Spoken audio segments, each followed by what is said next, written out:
Hello everyone, welcome to a new episode of Econ Prof.Podcast. Today my guest is Hamza Benazzi. He's from Morocco, but he's originally from Morocco, but he's doing PhD in economics at the University of Barcelona. And we're going to talk about his recent research. Hi Hamza. Yeah, hi Akin. Welcome. So can you please explain us your research? What is it about?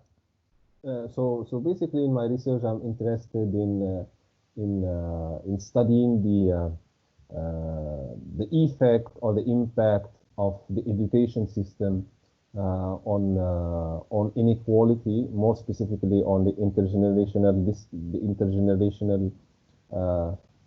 creation of inequality, and in a simple manner. So basically, what I'm building a theoretical model in which I'm having an economy of a dual education system with a public-private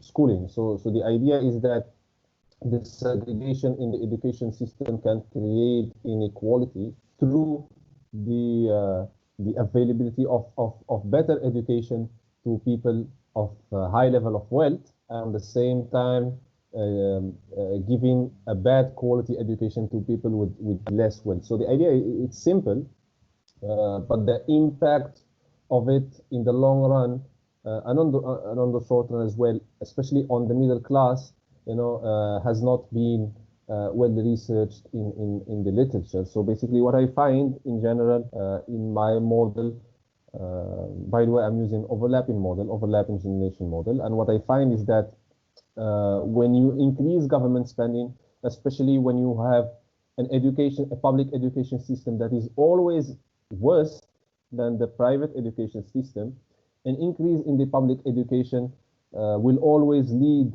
to a negative impact on the middle class. So one might ask, how is that Yes. how can that be a negative or how can it be a negative impact from such an increase of government spending? Because the common sense is that when you increase government spending in public education, you are benefiting low working classes, you're benefiting the middle class especially, but that is not the case always. So you have always to take into consideration the level of the quality of your public education. Then you can make that assertion. So as I said before, when the quality of the public education is always worse than the private education, and any increase in the government spending that is actually not directed into the quality does not affect the quality, which makes sense. I mean, you don't expect the quality of public education to increase out of mere education public spending. How that spending should be directed specifically to some specific things, like teacher pay or like I mean many other stuff to increase the quality, and even that cannot be very effective. So what happened, you are increasing the price of the private education, and when you increase the price of the private education, less and less people who could have afford private education now will move to the lesser quality alternative, which is the public education, and their income will alternatively decrease because of this decision, and obviously the next generation of these parents will become poorer, and this can persist over time if the system is not changed. I mean, if you include the political system into such a model, the persistence will even become more and more, to the extent that it might affect the political arena of your economy. And in general, that is the idea. But how did you come up with the idea that increased government spending may not induce high efficiency in the public education system? I mean, was there any motive that you considered before you observed in the real data, or you just came up with some abstract thinking that this scenario might be a consequence? So basically, as you said, I'm a Moroccan, and before proceeding with the idea, I was thinking about the education in Morocco. So the idea, I mean, the fact is that the education spending in the government education spending in Morocco is very high compared to other sectors. Maybe it's the highest in comparison. And I was like, okay, now Morocco spends a lot on public education, but the quality of education is among the worst in the world, which actually made me ask the question: how can that be a possibility? So what is your answer in this point?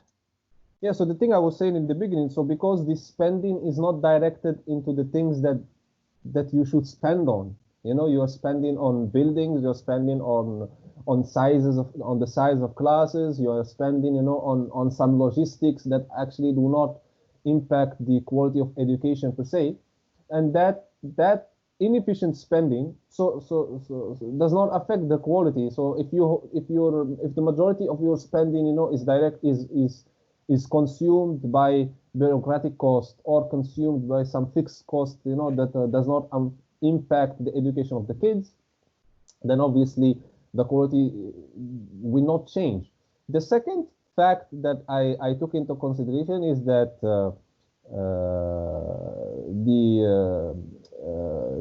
the Ministry of Education was releasing some statistics, and they found that now more people are dropping out of private schools and going into public schools, right?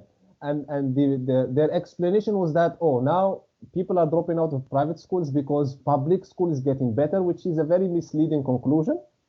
And based on the model, people might move from the private schools to the public school, not because of the quality of the public school, which is increasing, no, but because actually the government spending is increasing, keeps increasing, and the price as a consequence of private schools keep increasing as well. So because they keep increasing, the middle class cannot afford sending people to private schools, so that they go to the cheaper, less effective, worse quality education, which is the public education. But why would the price of private schools increase when the spending on public schools increase? Is it because of the competitive forces, or is something related? I mean, how do you... It's just because of taxation. So taxation can increase. It can explain why private cost increases, because to spend or to keep financing your spending on the education, you need to increase taxing. You increase taxing, so the cost for the middle class is increasing. So it's not necessarily the price of the private, but the cost for the middle class is increasing, because now he sees that he's paying more taxes for an education system that he's not using, and he needs to add another cost for private education. So what he does, so instead of sending his kid to private schools and waste money on private schools and also spend on taxes, so he only send them to public schools, so he can only spend on taxes instead of two costs. So the spending on public schools is even endogenous in this case, huh? In my model it is not endogenous. And why is that? Because making the government spending endogenous it will create some new dynamics. It will have an impact on the sizes of the classes I have in the model. Then it will become a mess.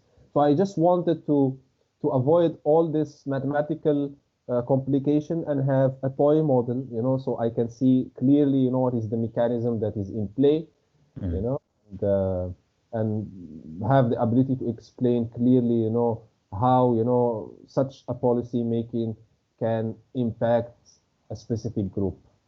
I see. Okay. So in the theoretical model, you're trying to explain the dynamics, and what about the empirical part?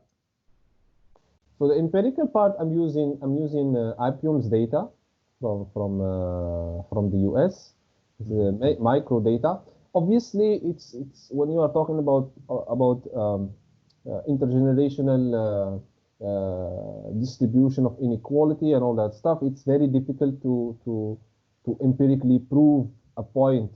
So what I'm trying to do is limited empirically. So what I'm doing, I'm taking the IPOM's data, the micro data, and I'm dividing my observation based on income groups, and I'm seeing what happens to these groups, what happens to their decisions over education, I mean over private or public education, when I'm controlling for the government spending per states. So what I find is that the middle class is very susceptible to government spending, in the sense that when government spending is very volatile, their decision over education is also very volatile. So when the government spending, let's call it G, when the G increases, you can see that states with a high G and a low quality of public education have more people, in more middle class people in the public education than in other states. Yeah. Mm-hmm. Okay. So what about the low class? They are perhaps less responsive to government actions, no? Obviously, because public education, any public service in general, not only education, any public service that comes to mind is always beneficial to the lowest class. I mean, there is this issue in the literature about the middle class. There was a paper talking about the impact of taxes on migration, and there was a statement in this paper that really caught me. I still remember it. So it says that the increase in taxes will always impact the richest of the poor, and the richest of the poor is the middle class, so the middle class will always pay the taxes, because when you keep increasing taxes, the rich class has the opportunity to just migrate to another country with a lower tax, but when you are a middle class, you're not that rich to allow you to migrate, but you are still rich to get taxed, so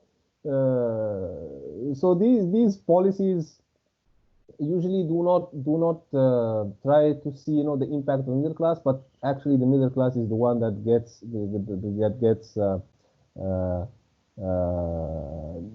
the hammer on the head, if I might say, with these policies. But the poor, obviously, when you are providing public education, the poor will always benefit, because you can ask the question differently. You can say, okay, what happens if I don't have public education? So if I don't have public education and I only have the private education, the poor will not have an education, right? Yeah. And if they don't have an education, their human capital will be very low. And obviously, if their human capital is very low, then their wages will be very low, and they will remain poor. The next generation also cannot afford, spending on private education, especially if you have credit constraint in your markets.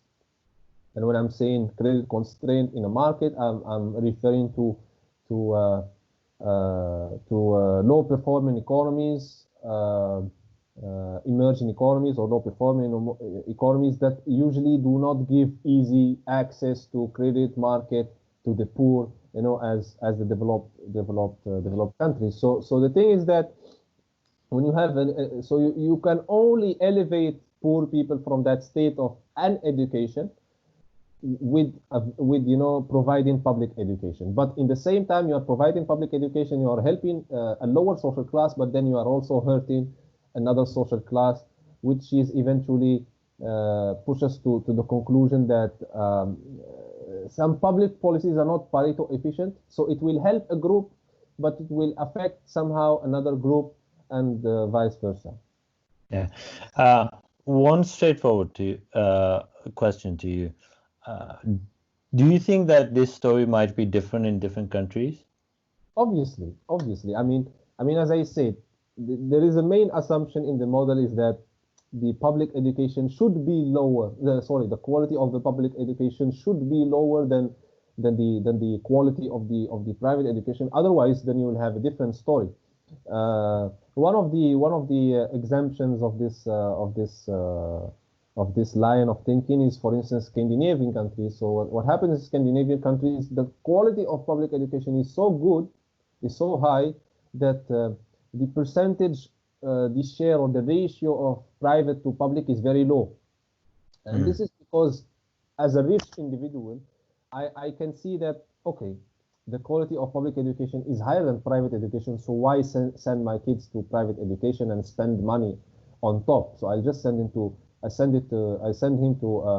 public education with a very good quality, and he will get a very good education, and that is fine for me. But the thing is that with these economies, what you find, you find some sort of segregation based on neighborhoods or based on the location of the school. So basically, in general, you will always find some sort of segregation. Either public education is good or bad.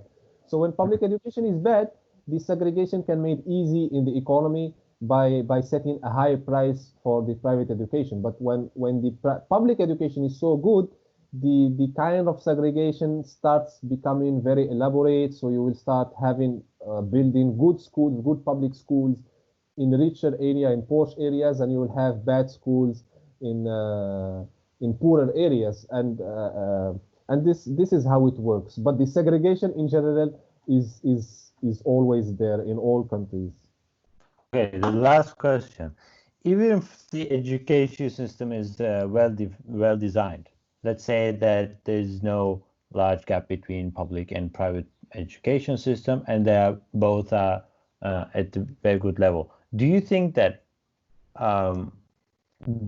we can avoid intergenerational inequality with this kind of environment? Come again? What I'm asking is basically, can we solve the intergenerational inequality problem with only education, or we need? But this is just an initial condition, and then we need something more. Well, obviously, you cannot solve the issue of inequality and its persistence over time with just solving the equality education. But obviously, education is one of the main factors, that can explain inequality. But eventually, it's not the only thing. You have initial distribution of wealth. So basically, this education has an impact on inequality only because you had already an initial distribution of wealth. So if somehow you manage to redistribute wealth to like a fairly not equal but fairly well, I'm not finding the word, but you get the idea. If you manage to redistribute wealth in a fairly manner, then the impact of education might decrease. That depends also on the type of education, but also some type of inequality is innate in the individual. There are some individuals who just doesn't work to work. Their own preferences are not directed into creating capital, into investment. So these people are always doomed to be well, if not in the lower middle class or the middle class, they will be poor. So there are some stuff that you cannot control or when you are talking about inequality. Well, education is one thing. You have distribution of wealth as well, initial distribution of wealth, because some people are just lucky. Their parents were very rich, so they inherit that money. You have also the innate preferences of individuals in an economy that makes some people preferring to put more effort in a job, and some people who actually do not like they prefer leisure more than effort. So basically it's just a paradigm. It cannot be only one factor. It's a lot of factors that can explain inequality. Okay. Thank you, Hamza. Thank you. It was very nice to have you here, and thanks to our listeners. Goodbye. Bye.